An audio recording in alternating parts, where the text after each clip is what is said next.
Hello everyone. So today's topic is the role of cats through our history.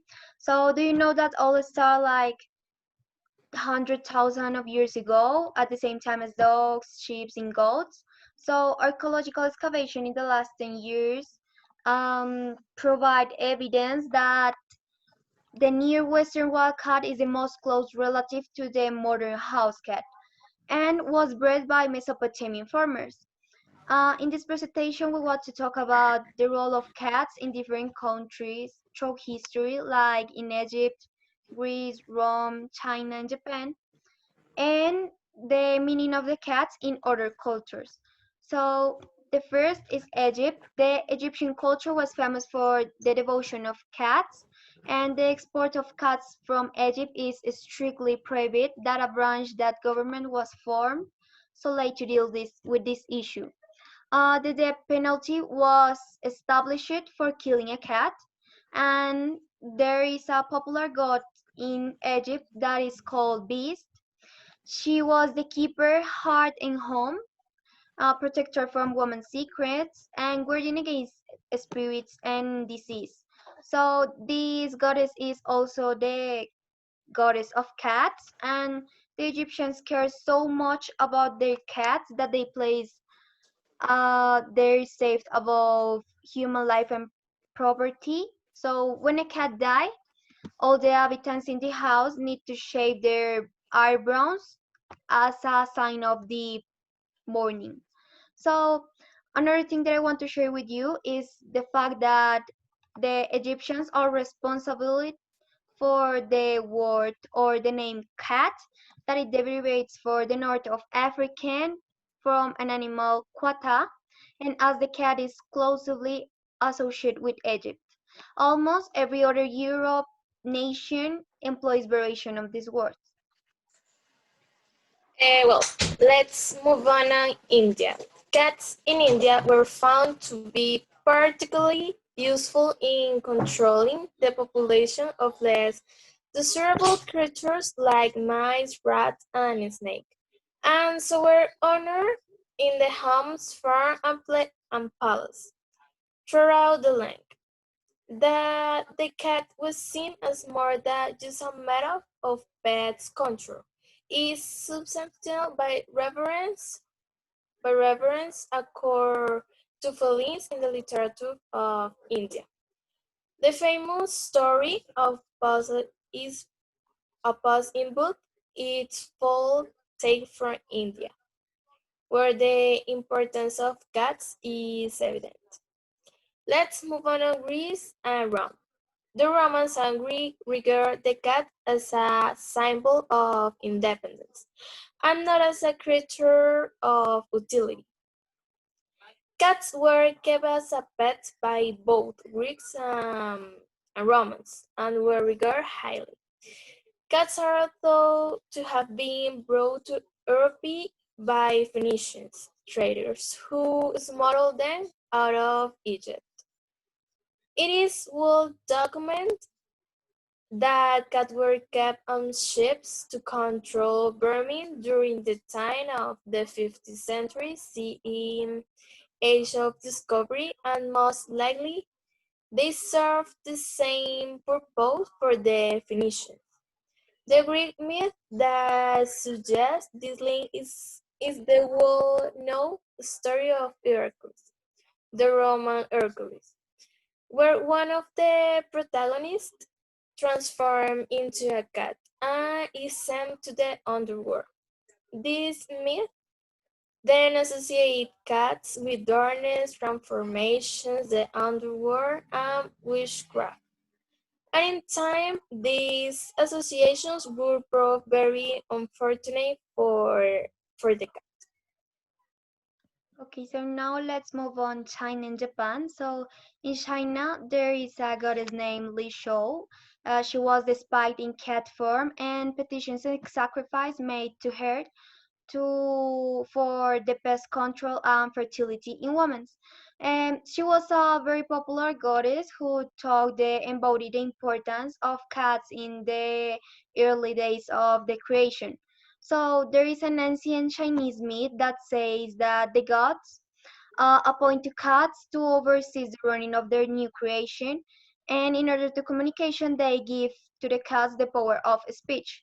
But since the cats only were more interested in sleeping and playing around, the gods were disappointed and take away the power and give it to humans. But since humans cannot understand the words that that the gods want to share, the cat remains the important task to maintain the time and to keep the time and maintain order in the world. So now, even in this time, China maintained the talk that you can tell the time of the day if you look into the cat's eyes.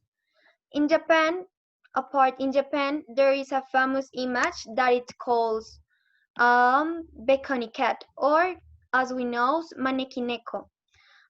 This figure is of a cat that have a paw raised and represent the goddess of mercy. There is a legend to this cat and say that outside of a temple, the cat raised her paw in acknowledgement of the emperor who was passing by. So the emperor, interested in that gesture, entered to the temple, and at the same moment, a lightning struck in the spot that the emperor had been standing. So the cat therefore saved the life of the emperor and was accorded great honors. So that's why the statue. The beckoning cat image is thought to bring good luck, so it's very popular present in Japan to give as a gift. Cats were often housed in private god paths in Japan and were considered very valuable. So in by the 10th century, only the nobility could afford to own one. Well, let's move on cats as the money figures. Although cats seems to have enjoyed their ancient high standing in European countries, at the first Christian church, following the regular course of demonizing important pagan symbols. The medieval writer Walter Map associated the cat with demonic force in his work, and there are records of cats being ritually killed in Cambridge, England in the early 13th century CE. The inhabitants of the European nations believing the cat to be evil, sure not only the animal, but anyone who seemed overly fond of the cat. Elderly women who cared for cats were especially susceptible to punishment for witchcraft, simply on the grounds of being so accused. Okay, so now is the Victorian age and a cat vindication. So cats survived these frenzy superstitions, and during the Enlightenment of 18th century, were elevated to the status of pampered pets. So due to this, the spirit of the age and the new paradigm of reason privileging over superstitions, during the Victorian age around 1837 to 1901, cats were again elevated to the previous high standing they had enjoyed in the ancient Egypt, thanks to the Queen Victoria of Great Britain, who had always kept pets but become more interested in cats through the many histories that archaeological finds in Egypt that being published regularly in England. So many of these stories include descriptions of the Egyptian reverence for cats and image of statues on gods and monarchy. So the queen interest led her to adopt two blue Persian cats that he treated like a part of her court.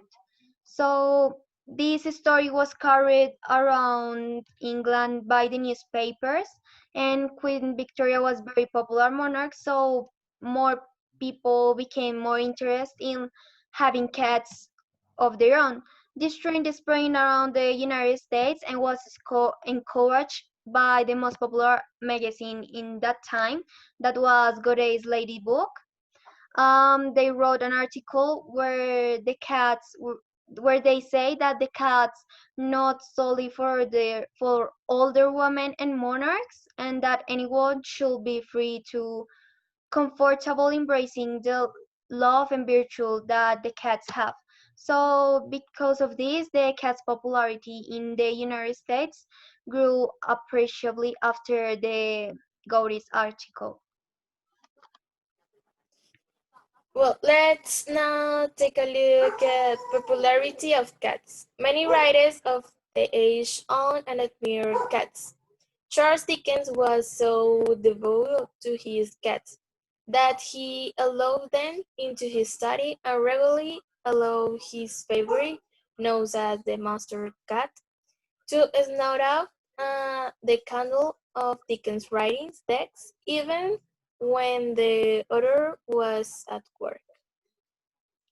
So there was a lot of evidence that the cat was on our side, like in conclusion from agents of pest control or divine or semi-divine creatures to incarnations of the evil and finally to house pets.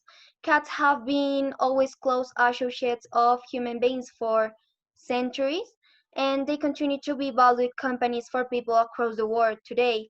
And these individuals carry their own legacy of the ancients in their devotion to and appreciate for the cat.